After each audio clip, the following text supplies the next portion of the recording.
Hi అండి. Welcome back to my channel. ప్రేమతో వండండి, ప్రేమతో వడ్డించండి. ఇవాళ మనం రొటీన్‌గా చేసే పాలకూర కాకుండా, పాలకూరలో ఆలుగడ్డలు వేసి కర్రీ చేస్తే చాలా చాలా బావుంటుంది. తప్పకుండా ట్రై చేసి చూడండి. ఈ రెసిపీ స్టార్ట్ చేసే ముందు మన ఛానల్ ఎవరైనా సబ్స్క్రైబ్ చేయకపోతే సబ్స్క్రైబ్ చేయండి. ఇంకా బెల్ ఐకాన్ పైన క్లిక్ చేయండి. ఇప్పుడు ఈ రెసిపీని ఎలా చేయాలో చూద్దాం. ముందుగా స్టవ్ పైన ఒక పాన్ పెట్టుకొని 1½ టేబుల్ స్పూన్ ఆయిల్ వేసుకోవాలి. ఆయిల్ వేడయ్యాక 2 టీ స్పూన్ల కట్ చేసుకున్న ఎల్లిపాయలను వేసుకొని లైట్‌గా బ్రౌన్ అయ్యేంత వరకు ఫ్రై చేసుకోవాలి.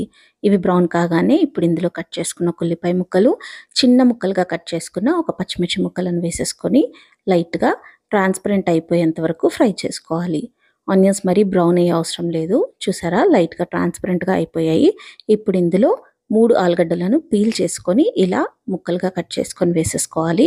ఇప్పుడు దీన్ని ఒక 2 నిమిషాల పాటు హై ఫ్లేమ్‌లో ఫ్రై చేసుకోండి. ఆలుగడ్డలు బాగా ఫ్రై అవ్వాలి. ఇవి ఫ్రై కాగానే ఇప్పుడు ఇందులో 3 టమాటాలను చిన్న చిన్న ముక్కలుగా కట్ చేసుకొని వేసుకోవాలి. హాఫ్ టీ స్పూన్ పసుపు, హాఫ్ టీ స్పూన్ ధనియాల పొడి, టేస్ట్‌కి సరిపడా కారం వేసుకోవాలి. నేను 1 టీ స్పూన్ వేసాను. మీకు ఎక్కువ కావాలంటే ఎక్కువ వేసుకోండి. టేస్ట్‌కి సరిపడా ఉప్పు వేసుకోవాలి. ఇప్పుడు ఈ మసాలాలన్నీ బాగా కలిసేలాగా కలిపేసుకోండి. ప్రాపర్‌గా కలిపేసుకున్న తర్వాత స్టవ్‌ని మీడియం ఫ్లేమ్‌లో పెట్టేసుకొని దీనికి మూత పెట్టి ఈ టమాటాలు కొంచెం మగ్గేంత వరకు ఉంచుకోవాలి. మధ్య మధ్యలో కలుపుతూ ఉండండి. చూసారా టమాటాలు ఉడికిపోయాయి. ఇలా ఉడికిపోయిన తర్వాత ఇప్పుడు ఇందులో వాష్ చేసి చిన్న చిన్నగా కట్ చేసుకున్న పాలకూరను వేసేసుకోవాలి. నేను 3 కట్టల పాలకూరను తీసుకున్నాను. మీరు ఎంతైతే పాలకూర తీసుకుంటారో దాన్ని బట్టి ఆలుగడ్డలు ఇంకా టమాటాలు వేసుకోండి. ఇప్పుడు దీనంతటిని బాగా కలిపేసుకోవాలి. ప్రాపర్‌గా కలిపిన తర్వాత హై ఫ్లేమ్‌లో ఒక 2 మినిట్స్ ఫ్రై చేసుకోవాలి. పాలకూరలోని పచ్చివాసన అనేది వెళ్ళిపోతుంది హై ఫ్లేమ్‌లో ఫ్రై చేయడం వల్ల.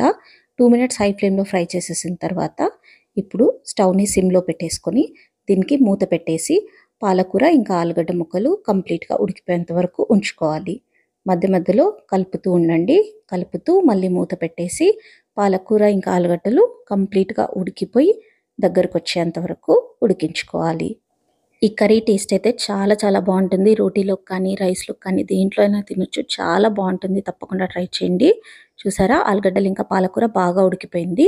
ఇప్పుడు హై ఫ్లేమ్‌లో పెట్టేసుకొని ఒక 1 మినిట్ ఫ్రై చేసుకోవాలి. 1 మినిట్ ఫ్రై చేసేసిన తర్వాత స్టవ్ ఆఫ్ చేసేసేయాలి. టేస్టీ టేస్టీ ఆలు పాలక్ కర్రీ రెడీ అయిపోయింది. చాలా చాలా బావుంటుంది. తప్పకుండా ట్రై చేయండి. ప్రేమతో వండండి, ప్రేమతో వడ్డించండి. మీకు ఈ రెసిపీ నచ్చినట్లయితే లైక్ చేయండి, షేర్ చేయండి, కామెంట్ చేయండి. ఇంకా తప్పకుండా సబ్స్క్రైబ్ చేయండి. Thank you.